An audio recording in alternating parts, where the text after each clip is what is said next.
I am Colombian, and as a Latina, we are taught mixed messages. We are either seen as very sexy and fiery, or we are told to be ashamed of it and be modest and hide because good girls don't show off. But I grew up seeing women all around me, other Latinas, who were very sexy, very sexual, and loved to show it off. And they were shamed for it, even by my own mother. But it's okay, because then I met Jay, who taught me that sex and being sexy is super valuable. So today we're going to talk about a subject that a lot of people feel really weird about and don't understand. Even me. We're going to talk about why sexiness is valuable. In Eyes Wide Open, Volume 1, you wrote, "Sexiness is an intangible quality, so it can be hard to spot the value of it. In some cultures, especially ours, try to paint sexiness as hardly valuable at all. Can you please explain why sexiness is valuable?" Let's take the example of a car. Your car has a purpose, yeah? Yes. What's the purpose of the car? To get us from point A to point B. Yeah, pretty much. The car's function is to get you from point A to point B. Yes. But, okay, does the car also have a form, a shape, Yes. a material, Yes. an appearance? Yes. Right. And that form can either be very aesthetically pleasing. It can be very appealing. It can be very sexy. It can be a sexy car. Yes. Or it can be very bland and unappealing and unsexy.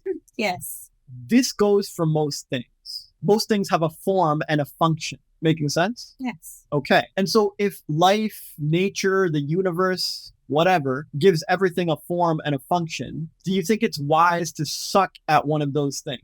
Have a really shitty form or a really shitty function? No. Okay. So a certain level of appeal is basically necessary. Well, yeah, no one wants to buy an ugly car. Right. But it's not just that. No one wants to plant an ugly flower. Right. I mean, we do if we have to. Like, I hate Bird of Paradise. I would never plant that, but lots of people like it. Regardless, I'm just saying there's a substantial tendency to seek out appealing form. Yes. And not just focus on function. Yes. Nature understands this. Life understands this. That form and function are both very, very important.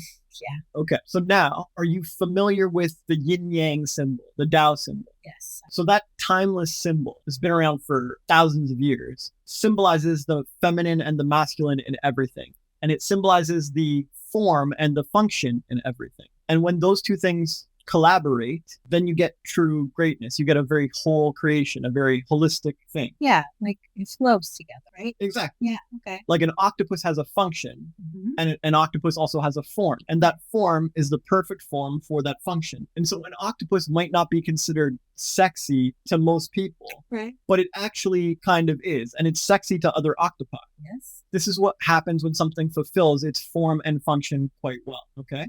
But most people in our society quickly become out of balance on this, and they over accentuate function and under accentuate form. They make it out to be that function is super important. Efficiency, productivity, intellect, the financially lucrative function of something is what most people care about. Who gives a fuck how it looks? Okay, I understand what you're saying. If you said you wanted to sit around all day and work on your form, do makeup, beauty, and so on, most people would give you pushback. Oh, yeah, because... That's not productive. Yeah, yes.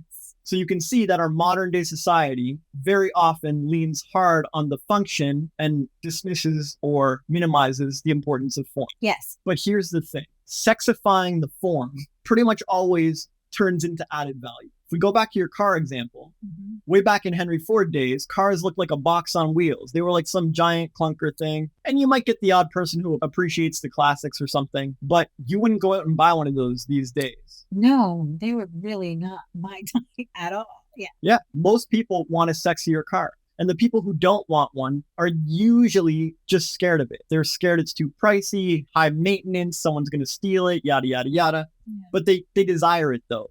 They look at it, they see it. In their head and in their heart, there's a little frisson of like, that is a nice car. That is a sexy car. So when you sexify the form of a car, it becomes more valuable. Ferrari, way back in the day when they debuted, they saw all the ghetto boxy cars, and the Ferrari designer took inspiration from women's magazines, Cosmo and stuff, and saw all the flowing lines of fashion and the beautiful curves of the models and so on. And he was like, I'm going to use this inspiration for my car. my design. My design should be as beautiful as a woman. Italian dude. I mean, Yeah, I'm not surprised at all. so the stereotypes I'm playing They're off of. super flirty. So yeah, I got you. I don't know. But he happened to be an Italian designer, and this is what he did. And it created one of the most luxurious, prestigious, high status, high value cars on the market at the time, because he was willing to go sexier. And to this day, Ferrari is a pretty sexy brand. I mean, they've had some controversies and made some mistakes, but any car, even like a Ferrari, a Porsche, a Lamborghini.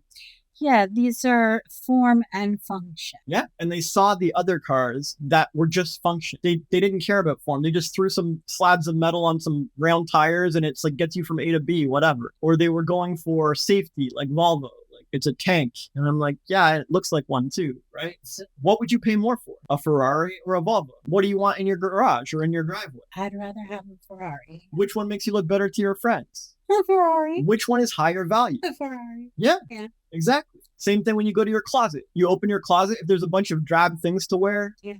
Wear them. Yeah. And even if you do wear them, are people seeing you in a positive light? Are you getting extra drink spot for you? Are doors opening for you? Are people praising you? Are you getting beauty privilege? No. No, but if you dress up, slut it up a little bit, show off, show some beauty. Yes. Then all those things happen. Yeah, then you're seen as higher value. And there's always a few people who prioritize something different. Like, oh, I prefer to be modest and not be disturbed. And I prefer my privacy. So I like to dress more modestly and dress down and so on.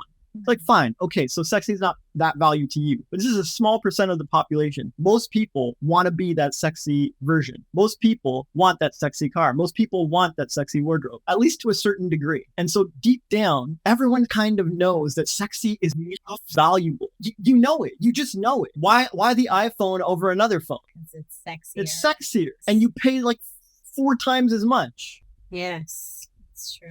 It's financially worth more to everyone. If you found an old phone on a street or an iPhone on the street, you have a totally different reaction. One of them, you're like, oh my God, I just got rich. This is gold. I have the most valuable phone on the planet. The other, you're like, I don't know. A free phone. Pretty cool. Yay. Maybe I should return it to people. Right. Well, this is why in the intro I talked about some sexy women that I grew up knowing.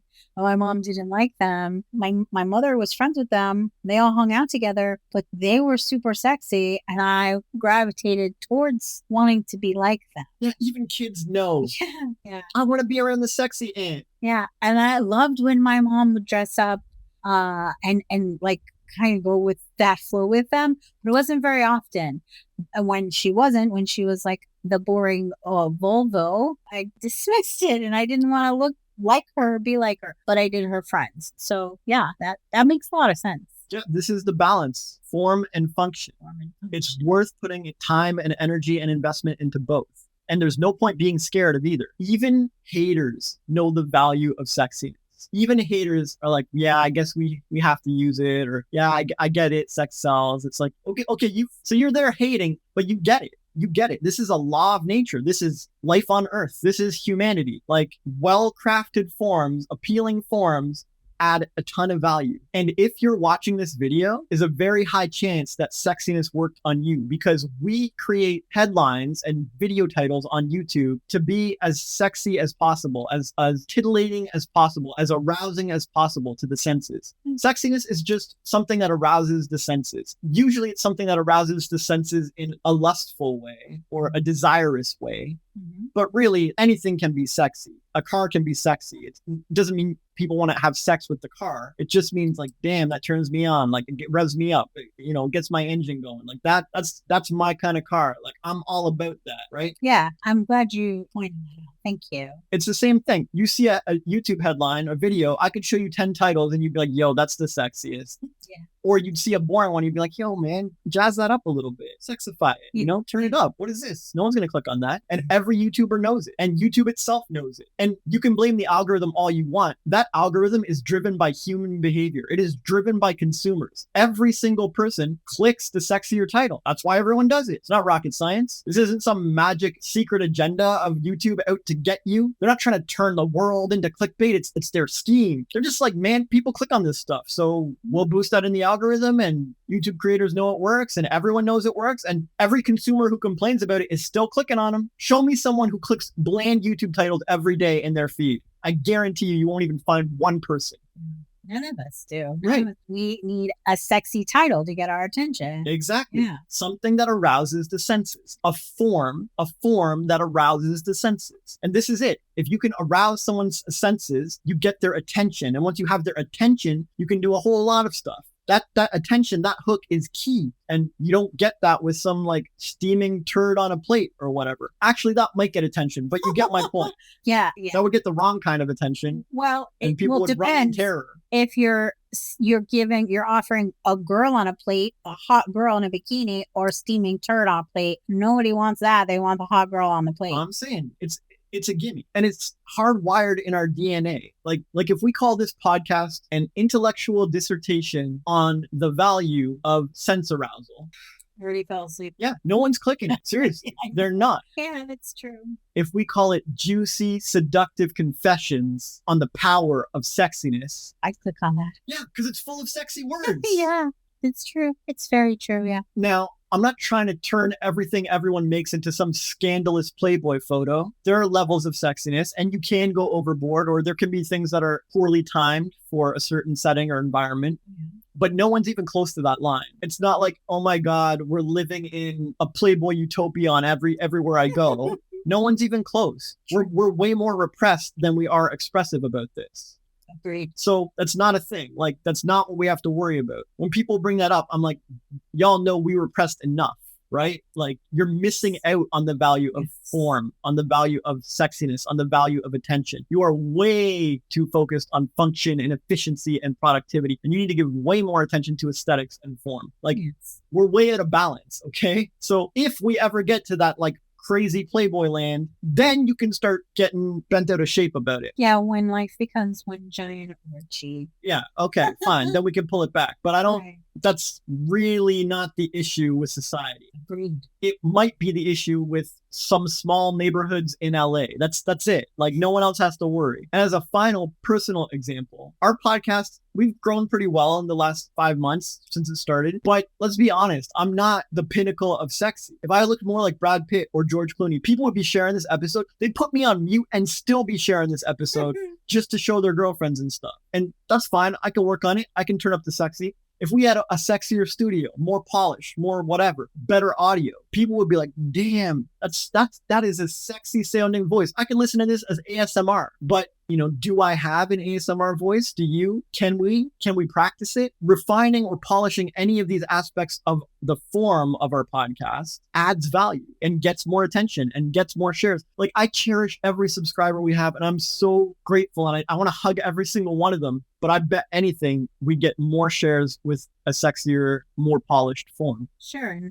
If I was on my goal weight and I was more confident and I was showing off more because of that, we would get more of that as well. So yeah, makes sense. And you get more haters too, more controversy, more buzz. More journalists would be like, these guys are saying positive things, but why does she have to show off her boobs so much? They'd get all pissy about it. People would be jealous and stuff, but that's more value too. That's more buzz too. You can either be ignored or you can be talked about. Which one's more value? Oh, I'd much rather be talked about. So would everyone. Anyone who's building any project prefers buzz over being ignored. So you're saying that anyone who's building an audience or has a project and they want more people, or writing a book, or for example, they could inject more sexiness. And it doesn't have to be lewd. Like, our friend Isaac is about to launch his book. He doesn't have to put a naked woman on the cover to sell this book. No, but I worked with Isaac on his copy and we sexified the copy. And he loved it. And he was like, you're right. This arouses the senses. This moves the emotions. This gets people more. It gets them. And I saw a lot of the copy that you helped him with, and you definitely did sexify it up. And so I just want to really point that out for everyone, because a lot of times people hear sexy, because I've talked about this with clients in the past, and they always assume it means and it's not about that. But it is. Like, it can be. It can be. Sexy is just about form. Sexy is polishing the form. If you refine the form of anything, you are sexifying that thing. If you give me a car, I'll go refine the form and polish it, and I'll give it back to you sexier. If you give me a business card, I'll load it up in Photoshop, scan it or something, and I'll refine the form and I'll give it back to you, and it'll be sexier. You will be like, that, I'm salivating at this card. If you give me a person, I will go through their wardrobe and we will sexify that shit and they will look mint.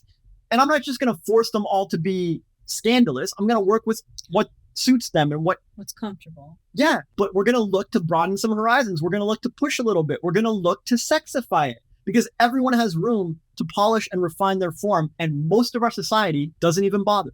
Okay, good. Because I'm really glad that we define that here for those watching. I already know what you mean by sexy because we've talked about this many times. This is one of the first things that I want you helped me with was to sexify my life, to sexify everything. Yeah, and I didn't make you like be a stripper or porn star or show everything to everyone. No. Let's just like be a little more low cut. Use the assets God gave you. Yeah. The world will thank you. You'll get more value. Everyone will win. It'll be fine. The first challenge you ever gave me was to take a selfie every day and post it. Not when we were on Instagram. And you never said wear makeup, show your cleavage. You never said it. That was the challenge. Post a selfie. And then as I started posting them, I noticed your own form. I did. I noticed, that would look nicer if I had some lip gloss. That would look nicer if I unbuttoned it just once. And it was just little by little. And as my confidence grew, then I turned that stuff up. But there was never that like, oh, you have to do this or do it this way. Or it was just like you said, you helped me improve my form. And not just with my appearance, but my writing and my posting and my captions and my comments and my attitude and my beliefs and blah, blah, blah, blah, blah, like over and over. So yeah, thank you. Yeah, my pleasure. If you want to win at life, you should polish the function and the form. And polishing the form means arousing people's senses. It means getting them jazzed up. It means getting them psyched, excited. It's the juices flowing. You know when they're angry. Nat does it too. Yeah, but oftentimes it can mean just be sexier, literally sexier, like in the lewd sense. Yeah. But you're right. It doesn't always mean that. Well, Rise Nation, what do you have in your life that you can sexify? Your wardrobe, your life, your car, your attitude, your voice, a project you're working on. What? I'd love to know. Please share in the comments and so we can talk about it. And if you want to know how you can sexify it up, go ahead and ask Jay in the comments and he'll be happy to sexify it for you because he's so good at that. He can rise anyone and anything. So to this day, I'm kind of confused about the whole Madonna complex. And I was wondering, what can women do about this today? Oh, that's like telling a guy, I want you to be boldly confident, but also humble and gentle. Those sound like two opposite things. Right. Boldly confident, but also gentle and humble. I want you to be rough and dominant, but also a perfect gentleman. What? Yeah. So I get it because you hear Madonna and see it as two opposites that can't possibly be satisfied. Well, Madonna is pure and innocent. And the horse are her. Yeah. And I could be rough and dominant, aggressive AF, or I can be a gentle soul, a humble, perfect gentleman. That's what I'm saying. They sound like opposites. This is why people go haywire. They can't process it, right? Right. But it's not just on chicks. Like, y'all do that to us too. Yes. Yes. So why does this happen? What does this mean? How do we deal with this? Like, it's a really good question, and I'm glad you brought it up. Thanks. But the answer is so simple. It's cliche and it's trite, and I'm going to have to explain it afterwards, but it is simple. Okay. You just follow your heart. You don't need to worry about how do I do this and what do I do and opposite that and how can I be this? And you just be your unique individual self. You be however you want to be. Some people want to show off and slut it up all day long. They want to push boundaries and scare everyone. Some people want to be ultra modest or covered head to toe at all times so that no one ever knows or sees except for one person or no people. Some people like to do both at different phases of life or different times of the day or in different environments or in different settings. That's all good. There's 8 billion people on the planet. You do you. It's all good. You will find someone that matches you. You don't have to fulfill some Madonna or complex or clashing of opposites or whatever. For me, I like fulfilling both. I like having the power and freedom and creativity and expressiveness to be dominant and rough when I want to be, and to be gentle and humble and polite when I want to be. I think that's awesome. I'm happy to do both. Yeah, I think if you're always rough and dominant all the time, this would not be nice. Constant. It would be weird if you couldn't tap into that other side of yourself. So it makes sense. Right. But I'm ambitious. Like I want to do both. I want to pull it off. I want to like nail both aspects of life. And so if I was born again as a woman, I'd be equally ambitious. I'd want to be like the lady in the streets and the freak in the sheets or whatever. Right. I'd want to nail that balance because I think that's awesome. I think someone who can do that rocks. So that's what I'd aim for personally, but not everyone's like that. Sure. And not everyone's like me. You got to find your zone, right? But the point is nearly everyone is holding back and withdrawing their sexiness from the world. Nearly everyone is so far from their line or their boundaries of what they could be or what they could do. It's ridiculous. They would get so much amazing results if they just polished their form a little bit and cared about sexiness a little bit. Mm-hmm. If they just threw on a tiny hint of makeup or tried a slightly different cut of clothing. There are image consultants that do this. If the image consultant came in and gave you some tips and you tried them, you'd be like, why didn't I do this before? This is most people. This is how I felt actually when we met and I started wearing makeup again. Because I've spent times in my life before we met where I wore no makeup and I wore t-shirts and baggy clothes and you shaved your head. I've shaved my head several times. I've looked super masculine. I wore Doc Martens. I've also spent a lot of time wearing only dresses. I went through a period where I would only wear dresses and pants were off limits for me.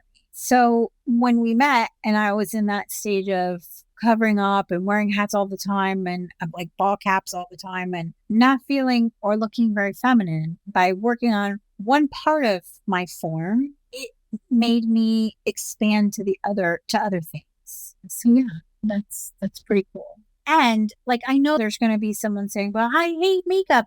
It has nothing to do with makeup and it has nothing to do with that. It doesn't have to. And there's tons of channels on YouTube dedicated to women teaching other women how to be more feminine and how to look softer. And there's also those that are teaching the opposite. And for men too, teaching them how to be more masculine. So I think there's a lot of people, like you said, we're holding back a lot of that beautiful, wonderful sexiness inside of us. And the cool thing is, and I don't know if this is true or not, but maybe it's just my experience, that the more I do it, the more I want to do it. Yeah, and some people are afraid of that. They think it's like a gateway drug, and if they show off a tiny bit of skin, they're going to suddenly become a porn star overnight. That's the complex. They think they have to be one or the other. Yeah, it might be the Madonna complex, but regardless, it's silly and insane. That's like saying if I wear red once, I'm going to have to wear red every time for the rest of my life. Or if I be dominant one night, I'm going to have to be dominant in all situations, in all environments forever. It makes no sense. Experiment, push your boundaries a little, see what happens, see how it feels. If you get a ton of value out of it, a ton of attention, it helps your life blossom. Great. Try it again next time until you hit a point where it's too much. It's like the only people who really have any reason to be afraid, which, you know, if you watch our fears episode the other week, there's zero reason to be afraid. But the only people who might are the people who are already way extreme in the sexy direction. Your influencers, your models, your strippers, your porn stars, they might want to start think about pulling back a little bit. They might need to experiment in the opposite direction. But again, this video isn't for them, and they're a rare few on the planet. It's funny that you mentioned that because this morning I got a message from one of our clients who is having trouble with Instagram because she's showing off a lot, But I looked at the things they're not happy with, and she's not really, but for Instagram, she is. And so I had to say to her, you might want to pull it back. Look at your hashtags, pull those back a little bit. Maybe not mention OnlyFans so much. And and she said, is that why your other account got taken away? I said, no, because I don't wear bikinis or show my butt crack. Not that there's no judgment, but that's not why. I had to pull back my hashtags for them. But the point is, it's just interesting that you said that, because I just had this conversation, and you're right, because some people need to pull back a little bit. But I think, again, the majority of people just hold back way too much. Yeah, absolutely. If you're not wearing stripper heels in church, you probably don't need to worry. Great. You're probably sitting on valuable sexiness that you're not using. And literally, if the headlines for your project aren't getting you thinking about bans or possible censorship, you're probably fine. You have a lot of room to grow. If you're not actively losing thousands and thousands of people for your flagrant sexuality, you're fine. Really. It's okay to piss off a few prudes. This is not what it's about. Sexiness is value. And it's attention, and it's waiting for you, and you're sleeping on it. And you can play scared and play small, or you can leverage it, period. Anyway, the main answer to your question is everyone should be as sexy or as bland as they want, as they feel in their heart, as long as any input or feedback or influence or pressure from society comes second. You should never be thinking about that stuff until you've gone and meditated, thought it through, got clear in your head and your heart about how you want to express yourself in the world. Really tune in. And most people aren't going to do this. I know the people watching this video, I want them to, and I pray, and I think our audience will, our loyal subscribers. But a lot of the passerbys who just see this, they're going to be like, oh, sounds great. I'll be as sexy as I want or as bland as I want. But the chances of them actually doing the work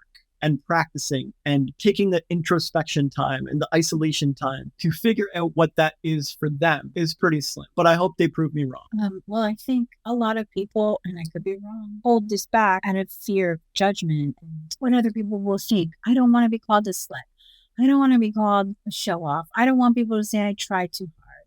Yeah, I don't want people calling me a corrupt asshole billionaire, but that doesn't stop me from wanting to be as rich as Elon Musk. Fair play. I'm going to try. I'm going to do my best. I'm going to be ambitious, and I'm going to reach the world, and I'm going to hopefully become quite abundant and prosperous as I do that. And if I lose friends or people judge me on the way, so be it. I lost friends in the beginning when I started posting the selfies. I don't know if you remember, but I had someone actually ask me in the comments, why are you doing this? Why are you showing this off? And I said, because I want to. And they stopped following me. And that was just the beginning. She was the only one that had the balls to ask me why. And so I got a lot of judgmental messages. And then I wasn't even as bad as I would be later on. Sure. But did any of those people subscribe to your podcast? No. You see what I'm saying? No. These are people who aren't even supporting you anyways. Yeah, exactly. You'll lose one subscriber and 50 haters. 50 unsupportive, judgy haters. Good. They'll make room for the ones who want to be here and who are open to this and who want to figure out ways to sexify their life some more. So yeah, yay. Yeah, that's what happens anytime you turn up your value, especially if you turn up your sexiness. Yeah, great. So we work with a lot of OnlyFans girls, helping them grow their business. And there's some beautiful and lovely people. They get a lot of shame for what they do. So if so many people are against them and hate them, why do so many cam girls and porn stars make more money than people in finance? That's a great question. And it goes back to our money episode. So do you remember, how does money flow? Money is a side effect of value. Exactly. So think about it. At a blisteringly hot music fest type concert, how much have you paid for water? Up to $10 before. Yeah, most people have. Anyone who's been to one of those concerts has paid $4, $5, $6, $10 for water. Yeah. It's the same water you get anywhere. Sometimes it's worse. Yes. But how valuable is water in that moment, in that heat with no other water around, surrounded by people? That's why I paid the $10. And substances. Yeah, it's valuable. And since it's valuable to you, you will pay it. And you'll actually be happy you paid it. You'll choose to do it. You might make a big stink about it afterwards when your thirst is quenched. But in that moment, you're like, this is heaven. I'm so grateful for this water. So you can try and give some retroactive spin on it, how you hated doing it or whatever. It's like, no, you didn't. You were dying of thirst and it was divine. It was heaven for you. You didn't hate anything. You loved it. And that's why you spent it. That's why everybody spent it. Because they saw the value. And they're going to end up, live until 80 or 90 or whatever, go to their graves. They're not going to blink or think about this bottle of water that they paid $10 for. It was valuable in the moment. They exchanged the funds. They moved on. So imagine a society that's in a sexual desert, a society that's in a sexiness desert, where most guys, the closest they get to a woman or a sexy woman is anime. Imagine a society where most women are happy to make money on their own, live on their own, do their own thing, not have kids, not seek out men for anything, and definitely not try to show off or seduce them. Okay. Imagine a sexiness desert. How much would someone pay for even a hint of sexiness in their life? They'll pay a lot. They'll pay a lot. Yeah, and they do. Yeah. And a guy will pay $10 for a single message from a girl, from a sexy girl. A guy will pay thousands of dollars for a single video of a sexy girl. That's true. The value's there. Someone wants to make money, tap into that value, tap into that desert, tap into that marketing. The water sellers get it. They have no problem charging $10 for water at a desert. And if you don't like it, stop contributing to the sexual desert. Stop contributing to the sexiness desert. There's a reason people feel like they have to pay so much to get this. Is because an interaction with a sexy woman basically doesn't exist for most guys. They're all simps and cucks and whatever, and it's not out there. And even if they were ballers, like, look around, like, how many women are dressing up and showing off? How many are available to these guys? I don't even go very far with my dressing, my makeup, and I get a lot of dirty looks from women who are covered up or wear my jumper that says boobs that you made me. I get a lot of dirty looks for that too. And that's nothing. But they're contributing to the sexual desert, the sexiness desert, which is why their man is probably buying subscriptions to OnlyFans girls. So yeah, that makes sense. Money flows as a side effect of value. Yeah. And what is valuable in a society of repressed prudes? Sexiness. Yeah. Everyone's secretly hungry for it and hardwired for it in their DNA. And everyone's wanting a more pleasing form, right? Yes. In a land of function, what is the missing need in the market? What is the gap in the market that everyone would gladly pay for? The form. Yeah. And at a concert of heat, and substances, what is the missing ingredient? What is the gap in the market that people will gladly pay for? Water. Exactly. So I hope that answers your question. Yeah, thank you. So how are you contributing to this sexiness desert? Because I know that I could definitely turn it up. Yesterday, I got home and I was going somewhere, and you went to the bathroom and I changed, and you got back. You were like, "Ooh," because I put on a dress. And I said, "I just want to feel like a girl." Yeah, in my day. I just want to feel pretty, and because I had spent 2 days not feeling very, very pretty at all. So yeah. So to me, I helped the sexiness desert by dressing up a little bit and feeling better about myself when I went out. So maybe think about that the next time you want to go out in a messy bun and leggings and an oversized t-shirt. Yeah. And you make a good point, because like I said, with the yin yang, the feminine force is mainly concerned with form, focused on form. They're great at expressing appealing forms. Mm-hmm. This is a very feminine thing. Always has been, always will be. It's part of nature. You can go back to our other episode about polarities to learn more about this. But the masculine side of things has always been about function. And together they create greatness. Most masculine-leaning souls are quite good at building things, building projects, building businesses, building houses, building anything, making tools, functional things. They might not look great. They might not be the most beautiful thing on the planet, but they work. And the masculine soul will keep passionately investing themselves in it until it works, until they make it work. And it's impressive. And it's awesome. Masculine-leaning souls built the majority of things that exist. Yes. But feminine-leaning souls will pretty it up. They'll beautify it. They'll nurture it. They'll add some sensuality to it. They'll arouse people's senses. They'll get you out of the concrete jungle. They'll get you out of the daily grind. They'll pull you back into life and get you living. This is a very feminine-focused trait. And in a healthy society, most feminine leaning souls would be investing large amounts of their time and energy into beautifying, into beautification, into decor, into nesting, into nurturing, into these traits of life, which are wonderfully amazing traits. They are valuable traits. They deserve to be well compensated for those traits. But in an unhealthy society, this will be unbalanced and they won't be paying attention to it. And they'll be like, oh, that's not worth money. And I'll go do more masculine things and so on.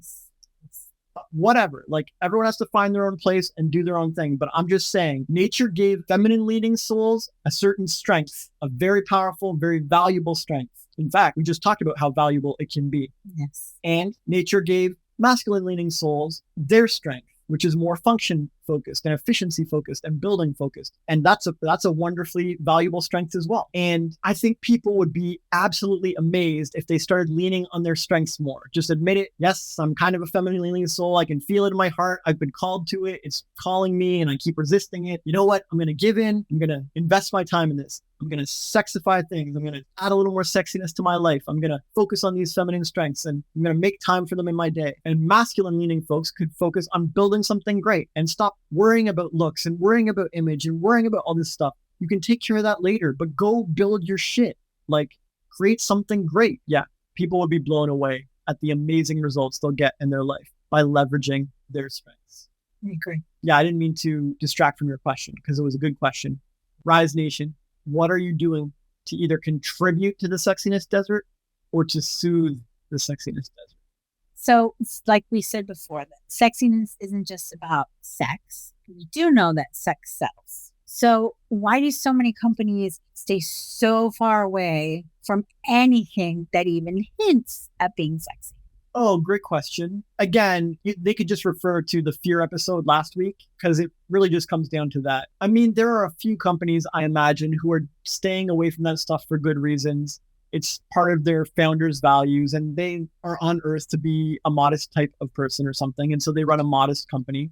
Sure. But as with previous examples, these are so rare that it's actually someone like that. Maybe Chick-fil-A is a good example of that. But seriously, this is not the issue with most companies. Right. Most of them are just afraid. They're afraid of turning up sexiness. They're so focused on function and profit and efficiency that they forget the value that lies in aesthetic form. They think it's a waste of time to invest in or it will hurt their numbers or something. A lot of times companies start off kind of bold. They're making bold decisions. They're happy to piss people off. They're happy to do their own thing and go their own way no matter what society says. And then they find their niche and they find their fans and people are like, wow, everyone was too scared to do this, but you guys as a company did this. That's why we joined.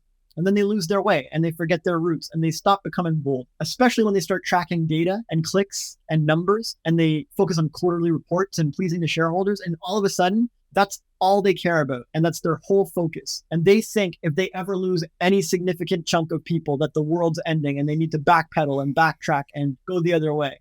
They don't commit to bold decisions most of the time. They are afraid. Most of these companies are run by human beings, CEOs, who are afraid AF. These guys just live in fear. They finally built something big and they don't want to lose it. And now there's so much on the line and there's so much to lose. But when they were small, they didn't have so much to lose and they were happy to gamble it all. They lost that gambling spirit, that bold risk-taking spirit. And you can watch it. You can watch the companies stagnate and slowly die. Yeah. You look at YouTube or Facebook or Instagram, when they all got started, they were leading edge change makers. They were like changing the game. They were impressing governments and stuff. They were making moves. They were like starting buzz and controversy everywhere. But as they grew, they started to realize they need to please advertisers. They're so hungry for advertisers. They're so eager for advertisers. The advertisers are what keep their company alive. Everything I built, if I screw with the advertisers too much. Yes. And I'll lose my bonus and my profit too. I won't have that private plane or that next big thing I want to get. I won't have the lifestyle I want. I won't impress the woman I love, whatever. Mm-hmm. And they're afraid now of advertisers, of losing advertisers. But if you look at a company like Playboy doesn't give up. They're not chasing those advertisers. They don't care about those prude advertisers that YouTube and Instagram are chasing.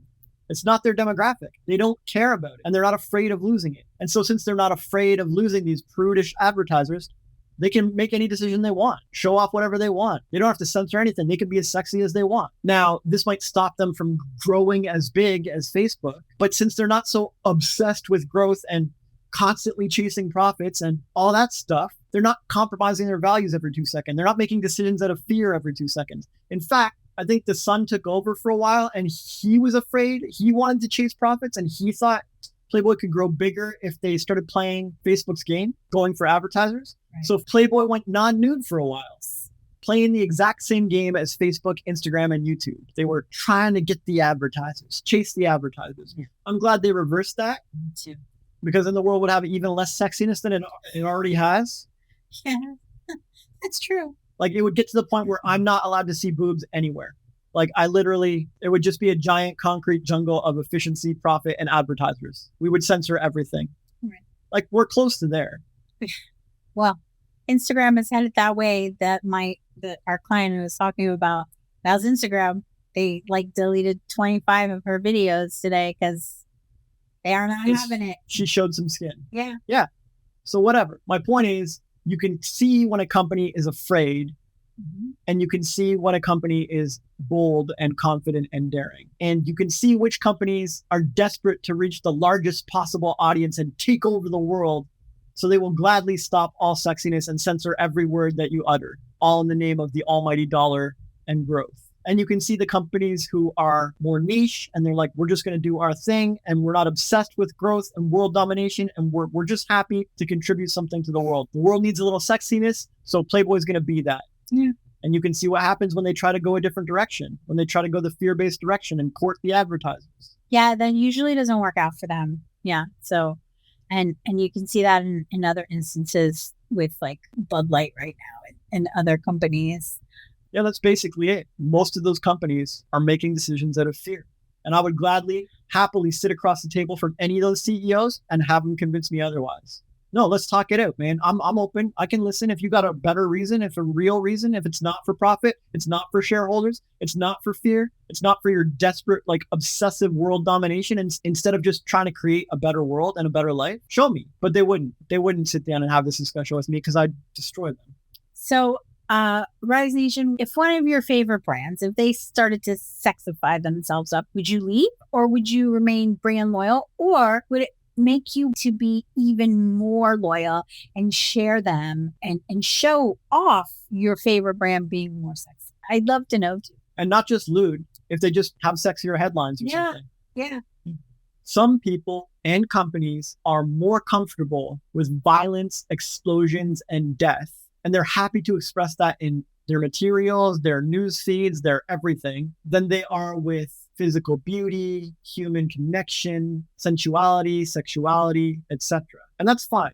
It's a diverse world. I'm glad people have their thing. But I believe marketing is like lingerie. And if you're not turning yours up to seduce your customers in whatever way works, you're doing them a disservice. And I also believe if you're too scared to show off a bit of bra strap as a company, you deserve to lose your profits and slowly die. I totally agree with all that. Thank you. I like the line that you said, that marketing is like lingerie, because it's true. It's very true. The best marketing is getting your attention, and it's sexy and it's in your face. And man, if you think about the things you buy and the things that get you and the things you share, that's marketing that's sexy. It's a sexy bra or sexy lingerie set or whatever. Every movie trailer does this. Yeah, exactly. They show a little bit of the, Yeah, that's a really good example. Yeah. Because they pull you in just like lingerie does. Just like if you think about a woman who's dressed normal and she's wearing a tank top and the thing slips down and you see her bra strap, automatically this becomes sexy and sexier and makes you want to pay attention and glance. Even if you don't act on it or anything, it makes you want to, just like the movie trailers. Yeah. Game of Thrones became the most watched show in the world. And they had stars and tons of nudity in the early seasons. They toned it down once they got people.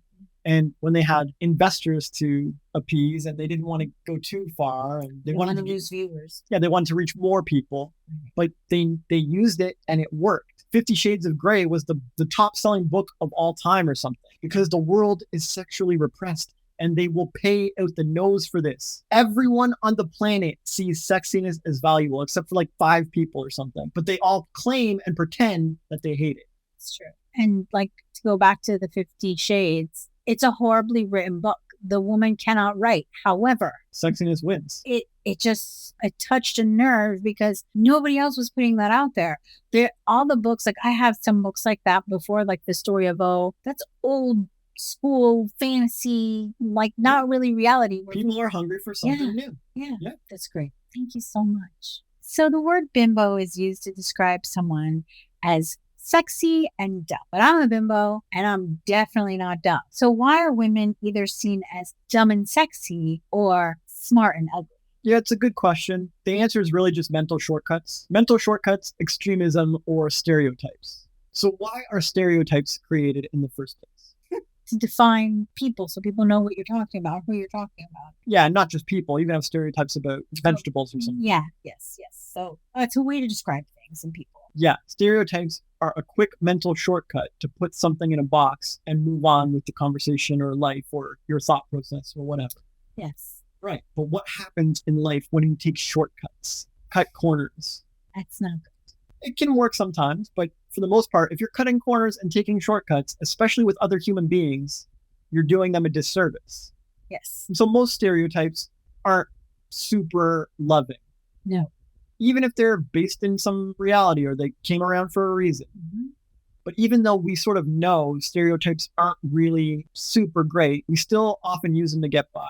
So why are stereotypes still perpetuated? Well, what would you rather do? Get into the nuances of a situation in a conversation or throw a label and then move forward with your point? Oh, well, yeah. Using the label is the fastest way to explain all the things at once. So, like I say bimbo, and the audience automatically has an image in their mind so that I can continue with the conversation. So, exactly. So it's a shortcut, and shortcuts can be sometimes beneficial, but are usually just cutting corners and trampling people's gardens and stuff. Like, they're not ideal. Right. Okay. So remember before when I said if feminine leaning souls lean on their strengths and focus their day on beautification and decor and nesting and nurturing and so on, that they can make a lot of money and a lot of value can come from that. But I also said they'll get a lot of pushback and people would hate on them for it. And it might be awkward at first and society is not so receptive to that kind of thing initially. But what happens if someone invests all their time in that and doesn't invest their time in psychology and philosophy and logic and math and reason and rationality and articulation and debate and these sort of well-spoken topics, because they're off investing their time in their other strengths and passions? What happens when they ignore all that stuff? What happens to their verbal skills? What happens to their communication? Oh, they stop, like they go backwards. Yeah, what happens to their vocabulary? It also doesn't improve, So how do they end up sounding? Dumb. Yeah, someone who focuses on all that stuff will end up sounding dumb. Doesn't mean they are dumb. Right. But it means they'll get demolished in most discussions and might not be able to keep up or get their point across. They might want to say that, oh, puppies and kittens are nature's creatures and we all respond to them positively because of their facial features and ratio, and nature has designed it that way because babies can't protect themselves. And so it needs to inspire this emotion in us. And so that's why babies are so cute. And it's a natural, rational, reasonable thing. But when they communicate, it just comes out with, everyone loves babies and kittens, obvi.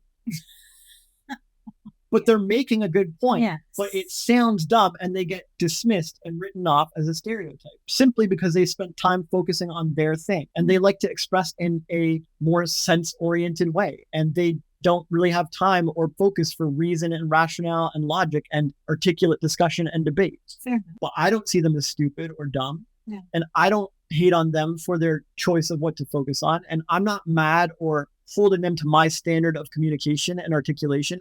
It's on me to actually listen to their point and try to see what they're getting at, to see the good intentions behind their communication and use my reason and my logic to suss it out. And you're so good at that. Thank you. Like the first conversation we had, where I spent the whole time just crying and I could barely get out a sentence. I know what you were saying. Yeah, you did. And there's times, I think yesterday, the day before, I stumbled over I don't remember what I was trying to say to you. And I was like,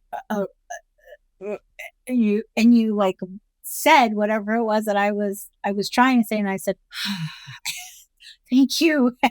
Yes, because you knew, even though I was completely inarticulate in those moments. Yeah, because if I have the vocabulary and the articulation, there's no point using it to make you feel bad or beat you over the head with it or like show you as weak because you spent your day focusing on beauty and stuff. Instead, I can just use my skills to help you get your point across. Yeah. The point is, most people are not interested in nuance or subtlety or the details of a situation. They have an agenda and they're looking to get their point across, and they're going to take whatever shortcuts gets that done. Even if it means using labels, which are the guns of language, in a poor way or harming others with them, especially if they have self-esteem issues. If they have low self-esteem, what's a great way to feel better about themselves? To say mean things and put other people down. Yeah, and slap a label on them and pigeonhole them into a stereotype and automatically see themselves as superior. And now they got a little dopamine hit of self-esteem for the day at the cost of others and the expense of others. So if someone wants to dehumanize beautiful people or paint them as dumb because they communicate differently, they're welcome to do so. But it's not a classic move in my book. So I would love to know what your thoughts, Rise Nation, are on bimbos and other stereotypes that are similar. Do you do that too? Because I did before we met and before I was on my journey of personal development, I definitely use that. And in fact, my mother calls, sorry, Mom, but everyone knows my mother calls my stepfather's ex-wife the bimbo. So everyone knows who she's talking about. And she's not, she's just blonde. So yeah. Okay. Thank you. Do you think that people overlook the value of being sexy because they're afraid or ashamed that they like sex, or because they're afraid to be judged, or is it something else entirely? Oh, it can be countless reasons. The reasons people do stuff, they have a million reasons that they say. They're ashamed. They were taught it was bad. They had bad experiences as a kid. They're afraid of its power, of the damage it could do or how it could hurt people, afraid of what others will say or think. But again, back to last week's fear episode, it all just comes down to fear of the unknown. Right. They're unfamiliar with sexiness and what it can do. They're unfamiliar with its value. They're unfamiliar with its upsides. They're unfamiliar with its downsides. They're unfamiliar with how to balance it. They're unfamiliar with how to conduct it or express it or deal with it or handle it when it comes their way. They're just unfamiliar, and anything unfamiliar is scary and something to stay away from and something to avoid, and let me stay in my comfort zone, because it's easier to stay in my comfort zone than actually learn about this topic. And if I can write it off as, oh, that's slutty, or oh, that's low class, or oh, that's not good, then great. My life becomes simpler. Onwards. I never have to learn about that topic till the day I die. They're afraid. People are afraid of the unfamiliar. But I'd rather learn about the topic. I'd rather engage with it and find out if it's for me or to what degree I can benefit from it. I'd rather apply it or leverage it if possible. I'm not afraid of any topic. Why would I be? They're just ideas. They're just ideas floating around in the air. I play around with them in my mind, see if I like them, try them on for size. It's called critical thinking. It's pretty basic. But you'll find a lot of fearful people won't engage in critical thinking. They won't play around with ideas or topics, and they act as if they got burned the second it's brought up. And I don't blame them. Like, it's not people's fault. It sucks, but it's not their fault. They were born into a society of repression and prudishness. They were born in a society obsessed with function and productivity and efficiency, and a society that shuns and dismisses form and aesthetics and sexiness and sensuality. Imagine if everyone was born into a nudist colony, because they don't have the same hangups. They know some bodies look nice. They know some things are sexy. They're like, that's part of nature. It's all good. They know some things are not as sexy. Right. But they don't have the same shame of covering up and the same hangups around skin and around curves and around genitalia and all this stuff. And I know I talked a lot about examples of sexiness as in lewdness or scantily clad or bearing skin, but it's the same thing for sexy headlines or sexy cars. Imagine if someone was born into a colony of people that didn't just educate them to speak with proper grammar and be intellectual and conduct your essays well and make sure you have reasoned everything out. Imagine if they were born into a society where there was all about sensuality and language didn't matter so much, and intellect didn't matter so much. And they saw the beauty of life and of nurturing and of family and of decor and of beauty and showing off and spectacle and so on. And those people were raised on that. You think they're going to have the same hangups with getting attention? You think they're going to still struggle to stand out or try to blend in? You think they're going to be afraid of ruffling feathers? No, they were born into a ruffle feather society, a feather ruffling society. Yes. So a lot of the issues that people have is just that they were born into like a cesspool of prudishness. Yeah. And they still have it to this day. And they never think critically, and no one ever teaches them, and no one ever discusses it. And they're sleeping on the value of sexiness. They don't realize how good it can be to stand out and get attention, because they were raised in a society where you're supposed to blend in, fit in, and get no attention. Yeah, this is very true. Even my own mother has said things to me about my makeup. Like, she saw a photo of me with this same lipstick and told me that I look better without makeup. She prefers me without makeup. And I said, well, thanks for your opinion. I appreciate it, because I don't care. But I was born into that same attitude and that feeling. That's why she talked about her very good friends behind their backs. And I admired them and not her, and how she dressed. But I loved how they dressed. So it makes total sense. If you're born into a Mormon family, then you're going to think that being in a bikini all day is horrible. It's evil. Yeah. But the thing is, it's a wide world out there. And if you settle for the ideas and the beliefs that you were born into, you're shooting yourself in the foot. That's like being at a buffet with all the food in the world, but because you were sat at the far corner, you only eat chicken nuggets for your whole life. That's what people are doing with their ideas. That's what they're doing with their views on sexuality and sensuality. That's what they're doing with their views on life. They are born into an environment, a family, a society, authority, peers, and they barely scratch the surface of what else is out there. Even people who travel, like, okay, I saw a different culture. They have different food than us. It's like, no, I'm talking about idea travel, belief travel. Have you seen the world of ideas? Have you broadened your horizons? Have you felt different feelings and seen different attitudes? Or do you just think and feel exactly what everyone else from your neighborhood feels and thinks? Do you just travel and have the exact same responses that they have? Yeah, because you can travel and go to the tourist spots where everyone speaks English and you have McDonald's, or you can travel and go to where the locals eat and go to new places and talk to new people and try to speak their language. So yeah, that's a really good example. Thank you. And do people do that with their views and ideas, especially on sexiness? Yeah. Until then, enjoy the nuggets. I love chicky nuggies, but I definitely can't eat them for the rest of my life and every day. And this is what attracted me to you, actually, was because I was in this bubble of negativity and this bubble of prudishness and things. So meeting you broke that open for me. So if that's something that you like and that you would enjoy, because for me, it was a game changer. I needed that injection of newness and different perspective. You give such amazing perspective, as you've proven in this episode. So if you want more of that, you should check out our book, Eyes Wide Open Volume 1. The link is in the description. Or if you're interested in talking to the man himself, then shoot me an email and I'm happy to talk to you about some coaching one-on-one with him. And it's the world's first self-help coffee table book. That's right, it is. It's beautiful and function. It's form and function. It is. It's beautiful. It's form and function. It is. It's sexy AF. It looks great on a coffee table and it will blow your mind. It is revolutionize your life. It is a functional book. Yes. And it does it in 27 pages. It is minimal and powerful. Yes, it is. That's you. Like the whole podcast has been about form and function. And the book definitely, it embodies this. So thank you so much for pointing that out. I appreciate that. Thank you for teaching me this, because it's been such a game changer to inject sexiness into my life and my physical appearance and my personal development, in my language, the way I think, the way I speak. And I know that you can do that for other people. And I'm so grateful because it made my life better. Thank you so much. I love you deeply. I love you too. Stay sexy.